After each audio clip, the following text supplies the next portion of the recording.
Comenzamos este último programa de la temporada como siempre, hablando de periodismo, aunque esta semana hay que reconocer que con un invitado de excepción al que nos hace muchísima ilusión que nos acompañe. Se trata de un auténtico maestro. Comenzó sus andanzas radiofónicas muy joven en la emisora de Radio Juventud de su Ponferrada natal. Con talento y esfuerzo llegaría a trabajar también en esos primeros años en La Voz de Asturias y La Voz de León, para acabar en Madrid en 1961, donde entraría a formar parte de la plantilla de Radio Nacional. Fue en la radio pública, en 1973, donde se haría cargo de uno de los programas más importantes de la historia de la radio española. Protagonistas que, durante más de 40 años, y en varias de las cadenas generalistas de nuestro país, se convirtió en el espacio matinal referente y preferido de muchos oyentes. Como has dicho, Elena, tenemos la suerte de charlar con todo un referente de las ondas y del periodismo, con un profesional en mayúsculas e historia viva de la radio. Nos estamos refiriendo, como ya habréis podido imaginar, al maestro Luis del Olmo. Buenos días, España, les habla Luis del Olmo. Desde Radio Miramar de Barcelona y a través de las 45 emisoras COPE, Radio Popular, bienvenidos a cuantos ciudadanos, siguiendo la costumbre de sintonizar estas emisoras amigas, se encuentran hoy con un nuevo programa, y a cuantos oyentes se incorporan a esta aventura radiofónica. Hoy tenemos algo que celebrar y queremos celebrarlo juntos. Efectivamente, hoy por hoy, todos somos protagonistas. Luis del Olmo, buenos días. Buenos días, Iñaki Gabilondo. Buenos días, enhorabuena, oyentes de la muy cadena grande. SER. Enhorabuena también a ti, enhorabuena a la cadena SER, enhorabuena, pido la palabra. Enhorabuena a la radio, Iñaki. Después de 79 años vividos, apasionadamente vividos al lado de lo que yo amo profundamente, el amor de mi vida ha sido la radio, ha merecido la pena. Don Luis del Olmo, es un verdadero placer tenerla aquí en estos micrófonos. Bienvenido. ¿Qué tal? Bien hallados. ¿Cómo estás? ¿Qué tal, Elena? ¿Qué tal, Alfonso? Comentábamos al principio que su trayectoria en el mundo de la radio se inició muy temprano, que a los 14, 15, 16 años ya estaba pues dando sus pinitos en Radio Juventud de Ponferrada. Pero, ¿cómo descubre exactamente Luis del Olmo el mundo de la radio? Mira, el director de Radio Juventud de Ponferrada era el profesor del instituto donde yo estaba haciendo el bachiller, que por cierto ha muerto hace 3 o 4 meses, a los 102 años. Y este hombre nos dijo a los alumnos, que debíamos de ser 40 alumnos no más, en el Instituto Gil Carrasco, dice, ¿alguno de vosotros os interesaría trabajar en la radio? Dice, ¿cómo en la radio? Se nos quedaba con unos ojos abiertos y dice, ¿en la radio? Pero sí, en la radio. ¿Quién quiere ser locutor? Y nos apuntamos dos, otro loco y yo. ¿Y qué es lo que tenemos que hacer? Pues venir por las tardes y hacer unas clases de periodismo radiofónico, y allí que nos apuntamos, ya te digo yo, con pantalón corto casi, y con intención de ser un Matías Prat, porque mi ídolo entonces era el gran Matías Prat, que lo escuchaba sobre todo en Radio Nacional y en las retransmisiones de los partidos, ¿no? Matías Prat padre, porque ahora hay Matías Prat hijo y Matías Prat nieto, y Matías Prat bisnieto, y toda la colla de los Matías Prat tienen el alma y el corazón de radio del abuelo, ¿no? Y allí empezó todo. De pronto yo me veo haciendo una entrevista al alcalde de Ponferrada y en los manejos que tenían los alcaldes de la región, y sobre todo los miembros del jurado del ayuntamiento y del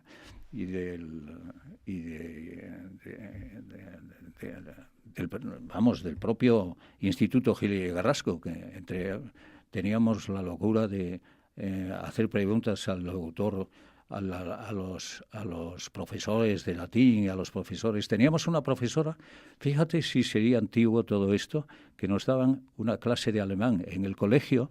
Normalmente vosotros tenéis en el instituto las clases de inglés o las clases de francés. Nosotros teníamos clase de alemán. Era tantos años, acababa de terminar la guerra y Hitler y los alemanes eran amigos, muy amigos de España, ¿no? Y allí me tenías entrevistando a la profesora de alemán y entrevistando al profesor de literatura en pantalones cortos, pero digo, esta puede ser mi profesión. Efectivamente, yo termino el instituto, el bachiller superior, con buena nota, y allí los muchachos de León, la salida que teníamos es una zona relacionada con el carbón, con las minas, que por cierto están cerradas todas, es una desgracia porque ahora se ha notado precisamente el cierre de las minas del Bierzo, lo hemos notado, y de qué manera. Ponferrada llegó a llamarse la ciudad del dólar en aquel tiempo. Ahora es la ciudad de la pesetilla, sin valor ninguno, ¿no? Pero los jóvenes, cuando terminábamos el bachillerato, el 90% queríamos ser facultativos de minas. Y yo empecé a estudiar facultativo de minas, pero la radio pudo más. O sea, de pronto yo me encuentro con que vienen a buscarme el director de Radio Asturias de Oviedo, me hace una oferta, le hacen una oferta a mis padres. Mi madre decía, no, eso de la radio, eso es de cosas de Manolo Caracol y de Lola Flores, eso no tiene futuro, eso no es serio, ¿no? Y no quería, sobre todo mi madre no quería permitir que yo me marchara a Oviedo en aquella oferta que me hacían los directores de Radio Asturias. Intervino el director de Radio Juventud y dice, deje al chico que puede tener ahí una profesión y un futuro. Y así empezó la vida en serio de Luis del Olmo, trabajando en Radio Asturias de la cadena SER. Luego vinieron otras emisoras y claro, otras ofertas de Madrid y de Barcelona, hasta que ya al cumplir los 120 años pues te dicen Luisito, esto se ha acabado para ti, ¿no? No, hombre, pero precisamente el destino tenía guardado un espacio en la radio, como se pudo ver en 1961, cuando usted llega a Madrid, acompañando a su madre, y se encuentra con las convocatorias para las oposiciones en la radio pública. Sí, efectivamente, en Radio Nacional había un concurso para cubrir 10 plazas en televisión y en Radio Nacional. Y yo dije, bueno, pues no pierdo nada, y me presenté, efectivamente. Pero nos presentamos cerca de, no sé si eran 700, 800 compañeros de toda España que venían optando a esas plazas que se convocaban para Radio Nacional y Televisión. Y yo no sé si tuve mucha suerte en el jurado que me examinó, que saqué el número 3. Y digo, pues esto es muy serio. Yo lo primero que hice fue llamar a mis compañeros de La Voz de León, a José Luis López Peraletti y a Paco Umbral, que entonces trabajaba conmigo, el canalla de Paco Umbral. Digo el canalla porque me robó la novia que tenía yo, una locutora fantástica, con unos ojos, parece que lo estoy viendo. Pero Paco Umbral, con esa voz campanuda que tenía, pues se me llevó la novia y me dejó. Lo pasé muy mal, pasé unos tiempos muy amargos. Cuando eras joven y alguien te quita la novia, eso hay que pasarlo y hay que sufrirlo, ¿no? Pero gracias a la radio, el amor de la radio pudo más y, bueno, pues aquella historia pasó. Y con esa suerte, así es como entraría precisamente en Radio Nacional de España, donde comenzaría su aventura más importante, podríamos decir, que es ese espacio al que se le va a ligar durante toda su vida, que fue Protagonistas. En concreto, en 1973 daba comienzo, por lo menos por su parte, al programa más longevo de la historia de la radio en España, con más de 12.000 ediciones. ¿Cómo y qué recuerda de aquellos inicios? Pero que hay una historia escalofriante, y te digo porque cuando yo ingreso en Radio Nacional de España, me dan el programa de América, que empieza a las 3 de la madrugada. De 3 a 5 de la madrugada había un programa de España para América. Rafael Taibor, que entonces era la voz más poderosa y más importante, más prestigiosa y más solicitada para hacer las cuñas de publicidad en toda. Y me dicen, tienes como compañero Rafael Taibor y empiezas mañana en Radio Nacional a las 3 de la mañana. Muy bien, voy a las 3 de la mañana y recuerdo como si fuera ayer, este hombre, Rafael Taibor, empieza el informativo a las 3 de la madrugada. Estábamos viviendo en el tiempo de Franco, en los últimos años de Franco. Y Rafael Taibor empieza a dar los buenos días a América, buenos días a los españoles que nos están escuchando al otro lado del mar, etcétera, etcétera. Y empieza diciendo noticias de España. Y algo así como esto, Rafael Taibor no me mentirá, no me obligará a mentir. Rafael Taibor dice, en el Ferrol del Caudillo, el perro Franco fue con los gandules de sus concejales a inaugurar una fábrica de chorizos, una cosa. Y yo me quedé mirando y digo, ¿pero qué dice? Estábamos, insisto, en el tiempo de Franco. Dice, bueno, a este tío le meten en la cárcel mañana, ¿no? En Radio Nacional. Y yo salí disparado del locutorio, digo, yo no quiero saber nada. Yo me marché del locutorio y a los compañeros que estaban en el control, dice, ¿pero habéis oído lo que acaba de decir? Dice, sí, todos los días a esta hora dice algo parecido. Y entonces me dice, pero tranquilo, porque no tenemos ni un solo oyente en América. Ese programa que hacíamos para América, en el mar se perdía la voz y no llegaba, de ninguna manera llegaba el sonido de aquel programa. Es uno de los sustos de mi vida. Digo, bueno, aquí, insisto, tiempo de Franco, aquí nos fusilan al amanecer, ¿no? Sí, sí. Pero afortunadamente no pasó nada. No pasó nada porque no lo escuchaba nadie. Y cuando digo nadie, es que no había ni un solo oyente perdido que estuviera en América o en la lejanía para sintonizar aquella locura. Protagonistas fue también un espacio pionero en el que se mezclaban información y entretenimiento, algo a lo que hoy estamos muy acostumbrados, pero entonces no era lo normal. ¿Cómo fue esa intuición de mezclar ambos? Yo cuando empiezo a dar los Buenos Días España desde Barcelona en Protagonistas, me doy cuenta de que aquello es un boom, tenía una fuerza, estornudabas en Barcelona y te escuchaban en toda Europa, ¿no? Era impresionante, ¿no? ¿Y qué pregunta me habías hecho? ¿Cómo fue la intuición de mezclar ambos, información y entretenimiento? Bueno, el programa aquel yo no lo empecé, lo empezó José Ferrero, un compañero que de pronto se vuelve loco y se cansa de Barcelona, dice me voy para Madrid, y se vino a Madrid y dejó colgado el programa aquel. Y el director Jorge Arantes me dice, Luis, ¿te interesa, te gustaría hacer el programa Protagonistas? Y digo, hombre, claro, a cualquiera le amarga un dulce, dice, pero con una condición, le dije, porque era el programa dirigido a la madre de casa y solo a la madre de casa. Y entonces yo puse como condición, de la madre de casa no me voy a olvidar, pero es que yo quiero hablar también de los estudiantes, de los taxistas, de los trabajadores, de todo el mundo, ¿no? Y Jorge Andes me dice, tienes mancha larga, ancha, y para hacer lo que te apetezca, siempre que seas responsable, y tú espero que seas responsable, y yo te he venido siguiendo con algún programa que hacía desde Madrid y te doy la confianza para que hagas lo que quieras de Protagonistas.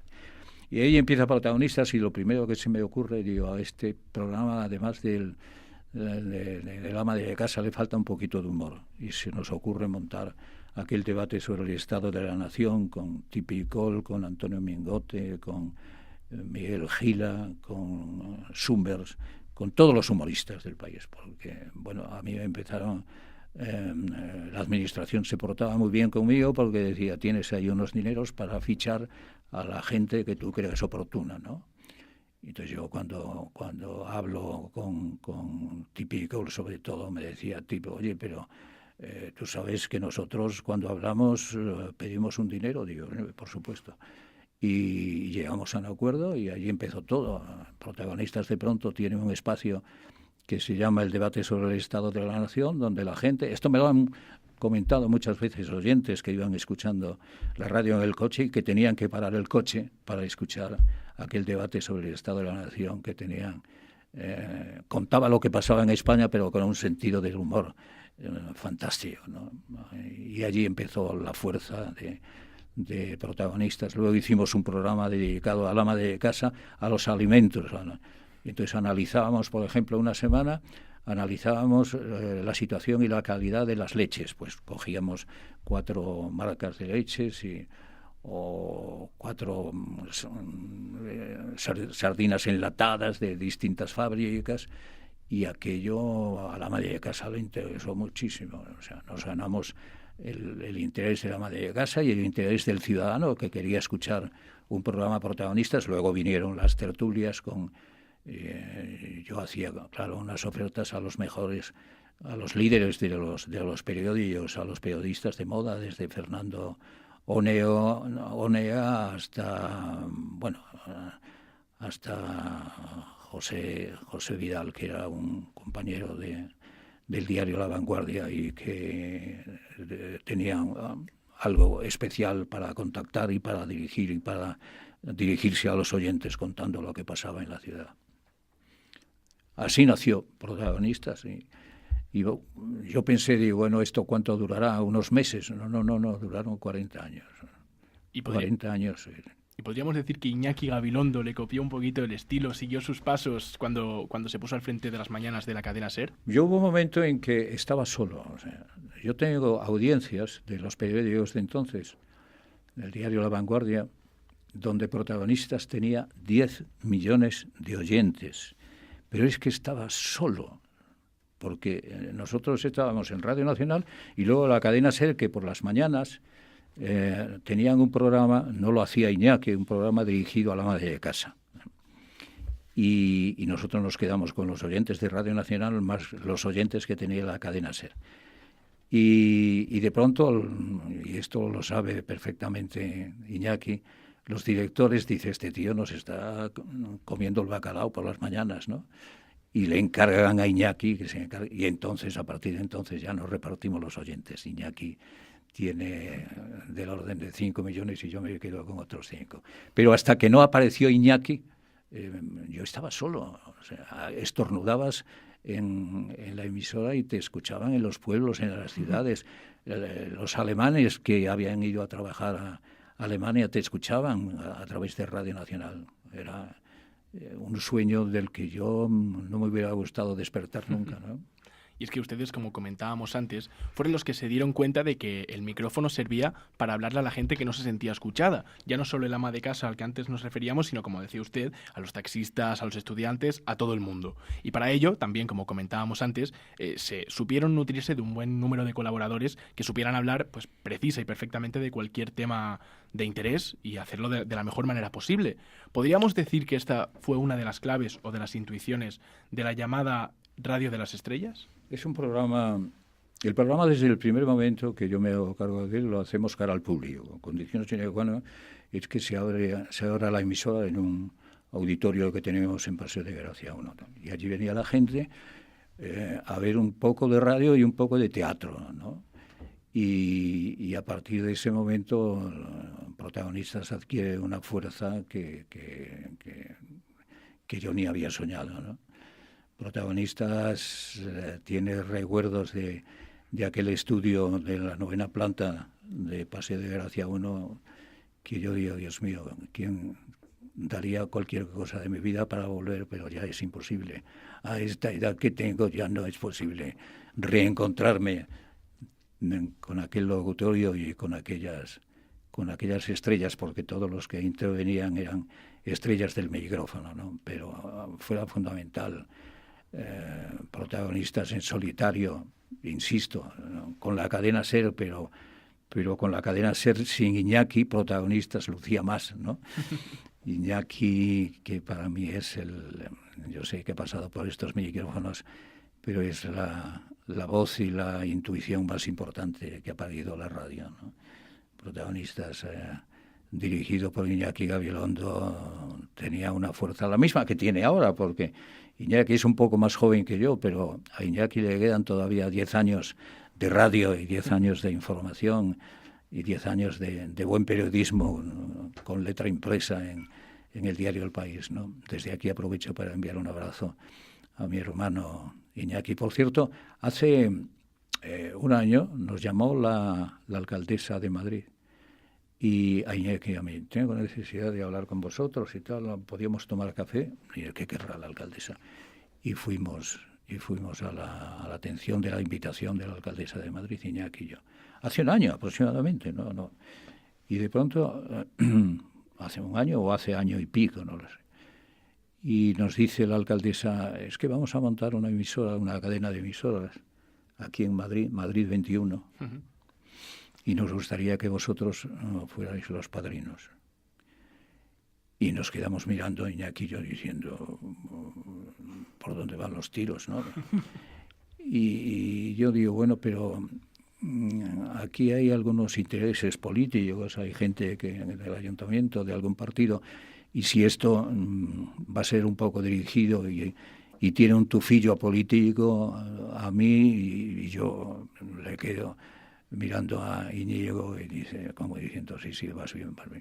Y si tiene algún signo político, desde luego no cuente con nosotros, alcaldesa.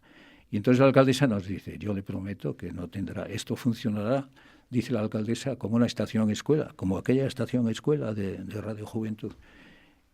Y ahí ya nos interesa tanto a Iñaki como a mí. Es decir, a algún muchacho que sienta la llamada de la radio puede venir aquí a hacer cursillos y está funcionando desde hace año y medio. No sé cómo les va, pero creo que están muy felices cada vez que les llamo.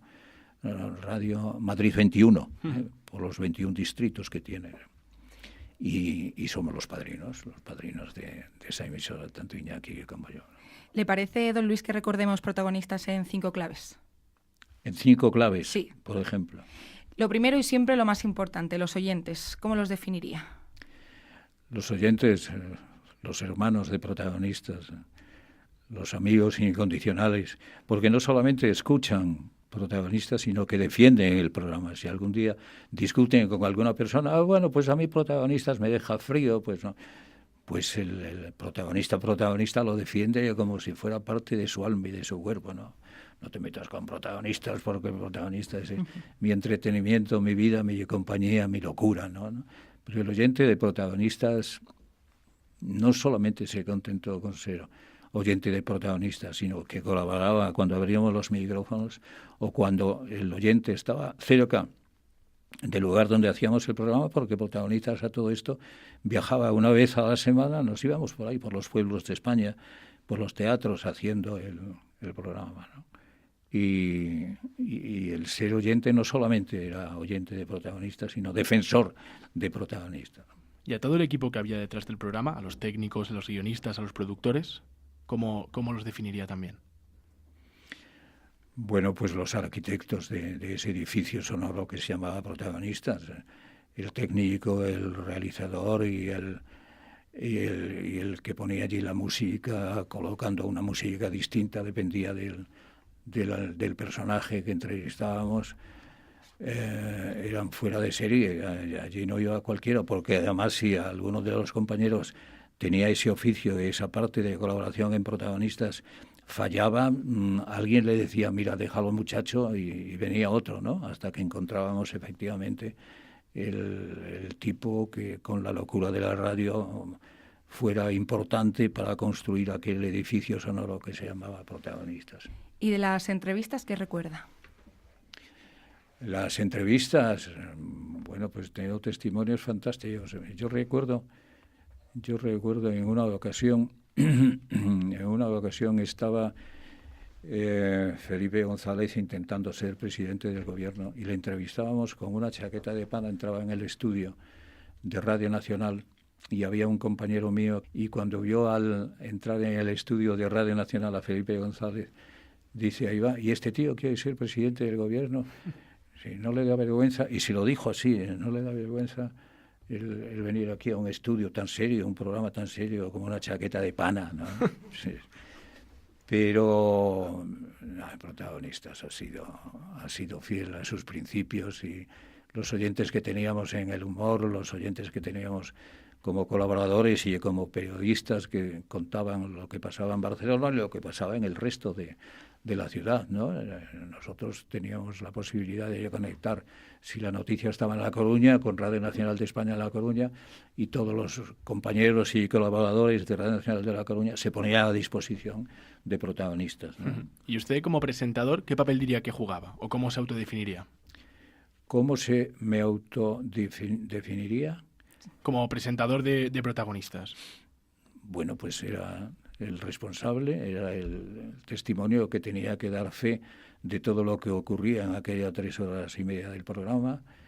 Y no te digo yo que entre los amigos decía que yo era el papa de Protagonistas, ¿eh? Y todos vosotros, le decía a los colaboradores en broma, sois fieles testimonios, pero vosotros tenéis obediencia al papa, en clave de humor, por supuesto, ¿no? Nos llevábamos muy bien todos los que hacíamos posible aquel programa que estaba despidiendo a la dictadura y que nacía con unas ilusiones tremendas por las libertades y por una España libre, ¿no?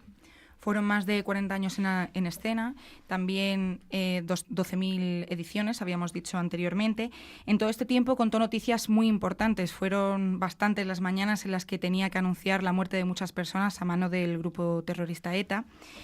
Y usted mismo estuvo bajo su punto de mira, bajo sus amenazas, pero siempre defendió su discurso de democracia y de libertad. Aunque este 3 de mayo anunciaron el alto a las armas, ya su disolución total, ¿le hubiera gustado poder anunciarlo en la radio? Hombre, sin duda, el lado amargo y la página amarga de Protagonistas era que yo por la mañana casi siempre tenía que dar noticia de un nuevo asesinato de la banda criminal ETA, ¿no? Yo recuerdo cuando asesinaron al ingeniero de la central nuclear de Lemóniz. Aquella mañana condenamos el acto, naturalmente, pero me dije, me gustaría que condenaran en este momento los oyentes, pero los oyentes vascos, ¿no? Para que definieran ellos pues el asesinato aquel terrible, porque apareció el director de la central nuclear de Lemóniz con un alambre, con 3 tiros en el pecho. Fue de desastre. Y dijo, voy a pedir, y que me disculpen el resto de los oyentes de España, pero los oyentes del País Vasco, que condenen que les ha parecido, ¿no?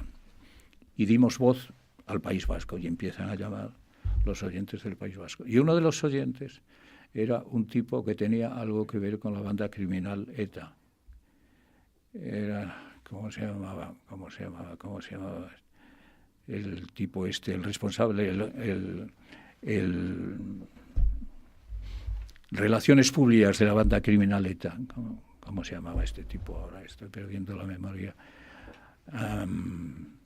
John Idígoras. Llama John Idígoras, bueno, y me pone verde, ¿no? Me pone verde. Yo le dejo hablar y al cabo de 2 minutos yo ha terminado su discurso. Allí me dijo que yo estaba estropeando la convivencia del País Vasco y que algún día me va a ocurrir a mí algo también y tal. Me amenazó, pero de una manera descarada, ¿no?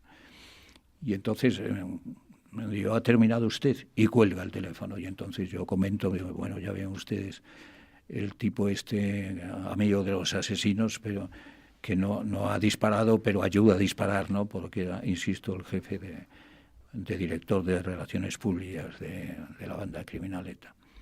Y digo algo así como, me consta que está usted escuchando la radio, a través de la radio, y yo vuelvo a meterme otra vez con ETA, y concretamente con John Idígoras. Bueno, aquella conversación la estaba escuchando el ministro del Interior, y cuando termina el programa, mi secretario me dice, te llama el ministro, ponte al teléfono, ¿no? Yo me pongo al teléfono y me dice, mira, cuando termines el programa tienes ahí 3 escoltas, y no las rechaces porque van a por ti. Yo había tenido amenazas, pero nunca tan serias como esa. Y entonces, a partir de ese momento, no solamente yo estoy durante casi 25 años viviendo con escolta, sino que recuerdo que mis hijos pequeñines, el mayor Luis debía de tener 6 años y los otros gemelos, pues 5, iban a colegios distintos, ¿no? Luis iba al liceo francés y los otros 2 iban con escolta. Y mi mujer, cuando salía al supermercado, iba con escolta. Y yo, lógicamente, me movía y estuve durante casi 25 años con escolta. Hasta el punto de que yo digo, bueno, si no me pillan a mí, estos criminales pueden pillar a uno de mis hijos o a mi mujer, ¿no? Y lo comentó con mi mujer, digo, vámonos de España. Y estuvimos a punto de ir a Buenos Aires. Por lo menos decíamos para que pasara esta historia, porque algún día se tiene que terminar ETA, ¿no?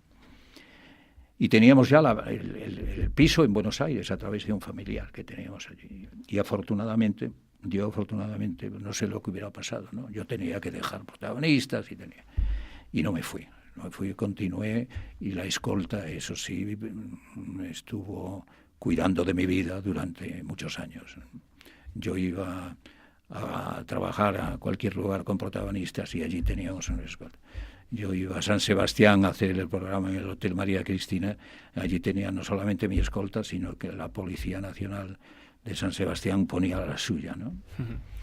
Y fueron años muy duros, pero solo la alegría, la fuerza y el entusiasmo que me daban mis protagonistas pude vivir y pude convivir con mis amigos, ¿no? Sabiendo que detrás tenía la alarma y la amenaza de la banda criminal ETA. Y teniendo la esperanza de que algún día eso tuviera un final, claro. y afortunadamente hace poco hemos podido sí. presenciarlo. Hemos hablado, como hemos dicho ahora, de un momento bastante duro en su vida, pero vamos a escuchar también otro momento emocionante que nada tiene que ver, gracias a Dios, y enseguida hablamos de ello. Señoras y señores oyentes de Radio Nacional que nos están escuchando después de muchos años dando los buenos días a España, ha llegado el momento de decir adiós.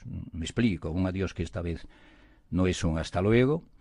Mi olfato me dice que hay que bajar el telón definitivamente, así que con estas palabras apago el micrófono, mi viejo compañero durante más de medio siglo, hago las maletas y me voy a casa. No ha sido fácil tomar esta decisión, pero ahora toca guardar silencio y escuchar cómo hacen la radio y cómo la viven otros compañeros. Cuesta todavía 5 años después no emocionarse, supongo. Aquella entrevista yo lo pensé antes de ir a Radio Nacional a hacer aquella entrevista. No le dije nada a mi mujer, le dije, escucha la radio porque hoy tengo un personaje. Entonces estaba entrevistando al director del Mundo de Fútbol, A Vicente del Bosque, al presidente de la... Y le dije a Merche, escucha la radio porque tengo una entrevista que te puede interesar, ¿qué tal? No le dije nada. Y al final, y no dije nada tampoco a los compañeros, el propio del Bosque se quedó así mirando.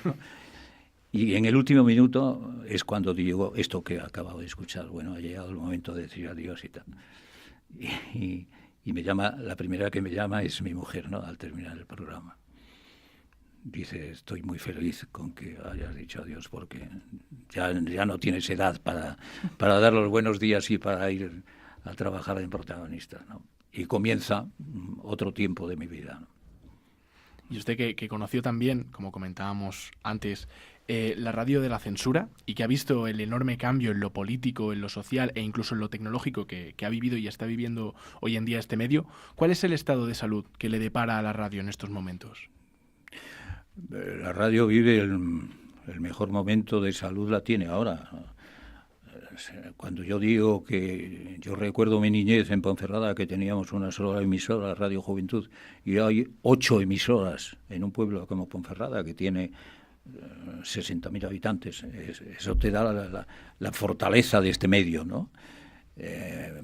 Yo creo que la radio vive... es maravilloso, ¿no? Como compiten por las mañanas pues los compañeros, los colegas... En la cadena SER, en la cadena COPE, en Onda Cero.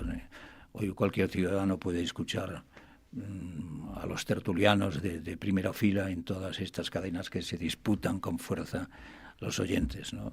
Está viviendo en este momento la radio española, pues yo no sé cómo vivirá la radio francesa, me imagino que también al correr del tiempo pues estará muy adelantada, pero como la radio española en este momento yo creo que no hay ninguna. ¿Y qué le ha dado la radio a Luis del Olmo que no le haya reconocido ningún premio ni ninguna distinción? ¿Qué le ha dado la radio a usted que ya no se le haya reconocido? No, la radio me ha dado... Mira, la radio me ha proporcionado, porque si no hubiera hecho esta radio, que me coloca al lado de los Mariano de la Banda, de los Jesús Hermida, de los Carlos Herrera, de los Tico Medina, de los... Luis de Olmo, pero de no figurar en esa lista de oro de protagonistas, a mí no me hubiera llamado la alcaldesa de Ponferrada, como me llamó el otro día, y me dice, Luis, nos hemos reunido los concejales de Ponferrada y hemos decidido que la escuela más antigua de Ponferrada pase a llamarse la Escuela Luis del Olmo. Ese es el premio más importante. Pero te digo por qué, además, porque en esa escuela solo van los hijos de los gitanos, los gitanillos. Y hace una semana yo estuve en Ponferrada y estuve viendo por primera vez a los alumnos, que son niñas guapísimas todas, y gitanos con una gracia. Bueno, y yo estoy esperando en este momento hacer algo importante para esa escuela de Ponferrada. Yo tengo 8 premios Ondas. El premio más importante de mi vida me la dieron en mi pueblo al colocar en el frontispicio de la Escuela Luis del Olmo. Eso no se paga con nada del mundo, de verdad. Esa es la distinción más hermosa que he tenido en todos mis años de vida. Pues qué bueno escuchar esto, porque a veces la historia de este medio es muy injusta. Se dice que al final los grandes personajes de la radio no cuentan a veces con el merecido reconocimiento. Pero usted, desde hace unos años, lucha por devolvérselo gracias a los 2 museos de la radio que tiene, pues precisamente en Ponferrada y en Roda de Bará. Sí. Bueno, tú vas a Roda de Bará, por ejemplo. Yo soy hijo adoptivo de Roda de Bará. La plaza más grande allí es la Plaza Luis del Olmo. En la Plaza Luis del Olmo hay un busto de bronce que parece el Cid Campeador allí. Bueno, eso, que no es mi pueblo, es mi segundo pueblo, mi segunda tierra. Yo en Roda de Bará estuve durante 15 años presentando un festival de la canción, donde acudía desde Julio Iglesias hasta Joan Manuel Serrat, hasta Montserrat Caballé, durante todos los grandes, las grandes voces estuvieron ahí. Yo fui director del club de Roda de Bará, cuando Roda de Bará tenía 2.000 habitantes nada más. Lo subí a 3ª división al equipo. Jugamos la fase de ascenso a 2ª división, imagínate. Me costó una pasta tremenda. Mi mujer estaba a punto de divorciarse en broma, ¿no? Porque yo iba a Baltasar, que era el subdirector, digo, hay aquí cerca de Tarragona, en un pueblo, que hay un chaval que es un fenómeno, vamos a por él. Y lo fichábamos, ¿sí? Y lo pagaba Luis del Olmo, naturalmente, ¿no? Pero en Roda de Bará, allí tengo un museo que presumo, junto con el Museo de la Radio de Ponferrada, de ser los 2 mejores museos del mundo. Pero no es un disparate lo que te digo. Yo conozco el Museo de la Radio de Nueva York, yo conozco el Museo de la Radio de Londres, yo conozco el Museo de la Radio de Roma, que lo visité el otro día. Os he contado que tenía un almuerzo, os lo he contado, ¿no? Tuve un almuerzo con la hija de Marconi. Bueno, pues en esos museos no solamente están las voces de los humoristas y de los tertulianos que han pasado, sino los aparatos de radio. Yo me gasté un pastón. Yo tenía mucho dinero. La mitad se lo llevó el sinvergüenza del administrador mío. 14 millones de pesos. 14, que se dice pronto, ¿no? Y el resto del dinero, pues yo me iba a una tienda maravillosa que hay de antigüedades al lado del Ayuntamiento de Ponferrada, y hay una señorita que va normalmente a Francia y a Alemania a comprar cosas relacionadas con la radio. Dice, hombre, este aparato de radio no lo tengo. Hombre, este micrófono no lo tengo. Y ahí me lo gasto todo. Me echa unas broncas mi mujer tremendas, pero presumo, y no, lógicamente se llama el Museo de la Radio Luis del Olmo, ¿no? Que antes de ayer me decía el director, para que tengáis una idea, dice, hay 4 autocares de 4 pueblos distintos que vienen a conocer, a visitar el Museo de la Radio. O sea, para aquellos oyentes que lo estén escuchando, digo, si van a Cataluña, que no se olviden de acercarse a Roda de Bará, y si van a Castilla y León, que no se les ocurra marcharse. Enfrente del castillo hay un museo de la radio que lleva mi nombre también. Don Luis, nos haría usted un favor, que ya que le tenemos aquí, pues se lo queríamos pedir.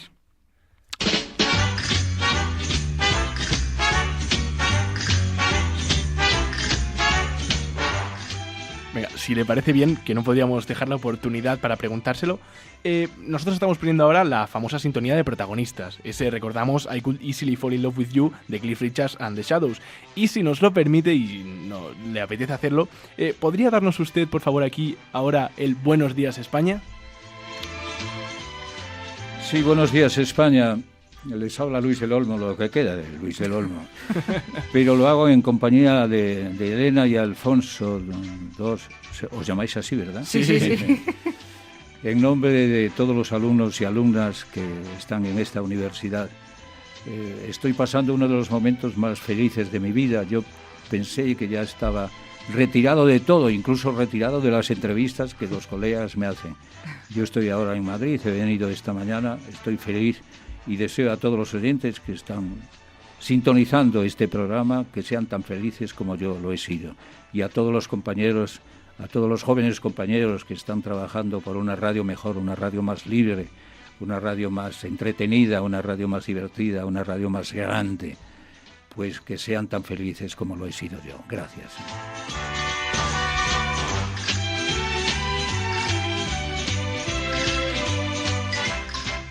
Y es que le hacíamos esta petición porque estos últimos días hemos estado moviendo por nuestras redes sociales un pequeño concurso en el que preguntábamos a los estudiantes de esta universidad por quién era el mejor imitador de Luis del Olmo, con todos los respetos, valga decirlo. Y resulta que hoy nos acompaña quien creemos que lo ha hecho mejor, que así sonaba, así le imitaba usted. Buenos días, España, les habla Luis del Olmo. Estamos con Álvaro Sáez, estudiante de Derecho y Periodismo de aquí de la facultad. ¿Y cómo opina que lo ha hecho, don Luis? ¿Lo ha hecho bien? ¿El Buenos días, España? Hombre, si le contáis a mi mujer, dice que la voz de este señor es la voz de su marido. Ya lo creo que lo ha hecho bien. Es complicado imitar a los grandes, claro.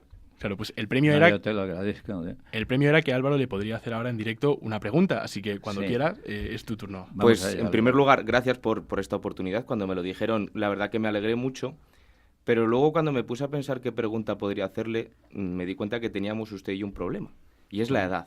La edad. Porque yo soy insultantemente joven y no he podido escuchar nunca su Buenos días, España, nunca me he podido enamorar de su radio, porque muchos comunicadores ahora son lo que son por usted. Entonces, ¿qué le diría a mi generación, esta generación que nunca le ha escuchado, que no ha conseguido enamorarse de su radio? ¿Cómo les convencería para que se enamorasen de usted, de la radio que hacía, de protagonistas?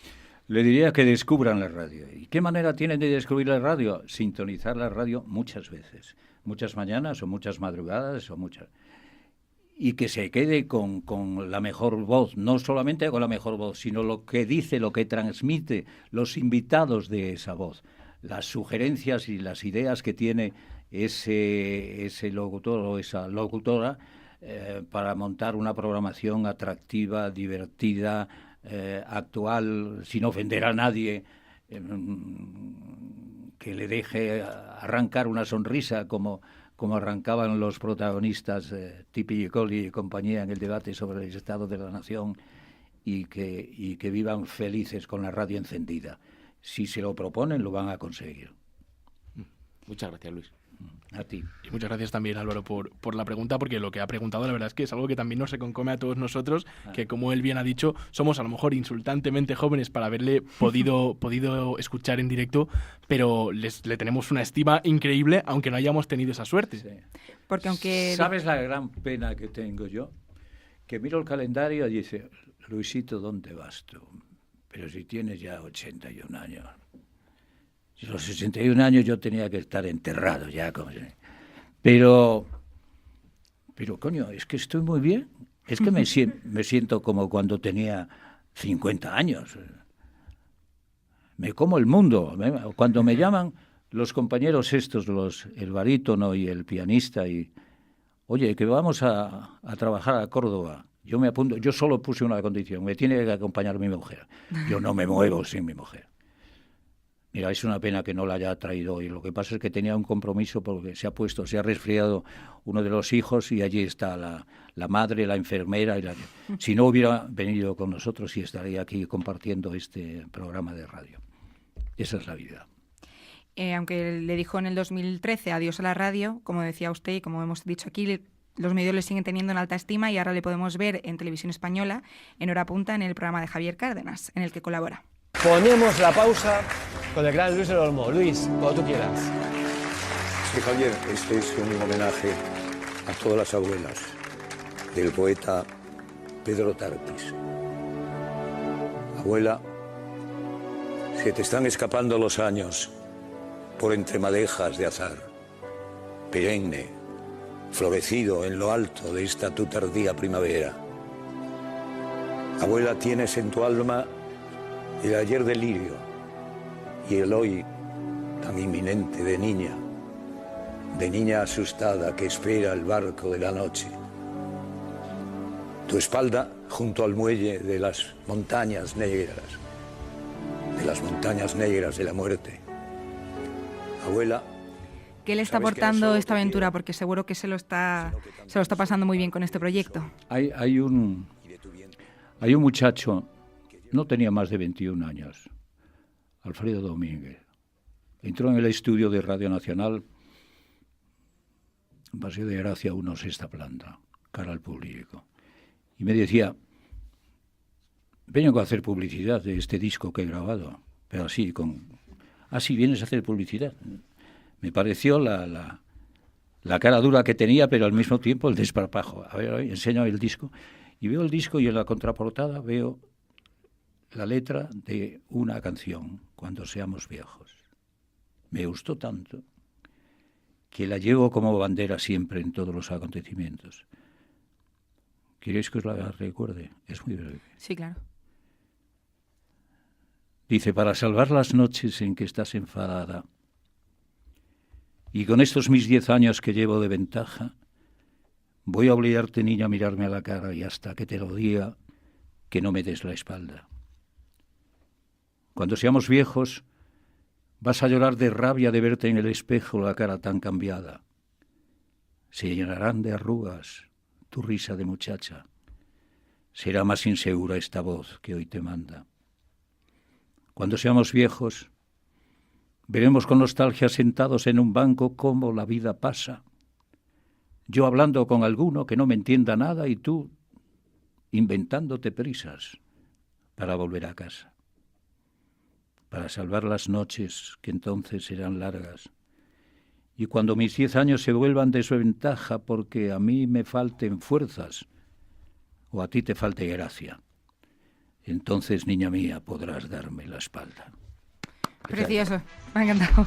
La verdad que ha sido una maravilla, igual que cuando le vemos ahora en el programa de Javier Cárdenas, que se nota que lo está disfrutando. Pero ahora, como broche final a esta temporada radiofónica que tantas satisfacciones nos ha dado en lo personal y en lo profesional a todos nosotros, nos gustaría pedirle un consejo para los que, pues como nosotros, sienten tanta pasión por este medio de comunicación tan necesario y cercano, y que ven en usted al referente perfecto para demostrar que incluso este tipo de sueños se pueden llegar a cumplir. ¿Qué consejo nos daría? Que cumplan con el deber de la radio, que amen a la radio profundamente, que la radio le va a devolver todo y más. Si tú quieres a la radio tiene tantas condiciones para hacerte feliz que te va a merecer la pena. Qué suerte has tenido, querido compañero, querida compañera, de acercarte a la radio. La radio, con letras mayúsculas, tiene alma, tiene corazón, tiene vida. La radio te hará feliz.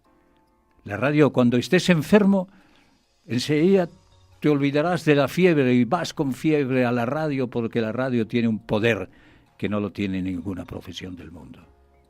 Don Luis del Olmo, sepa usted que ha sido una auténtica lección magistral sobre radio, la que hemos tenido hoy aquí. Pocas veces se tiene la suerte de charlar con un maestro. Ha sido un placer y un honor el que nos haya podido acompañar hoy y no había mejor forma de despedir esta temporada de entrevistas que con quien representa y es la radio en España con mayúsculas. Muchas gracias, de verdad. Gracias a vosotros, un beso y podéis contar en el tiempo que me quede libre y cuando tenga...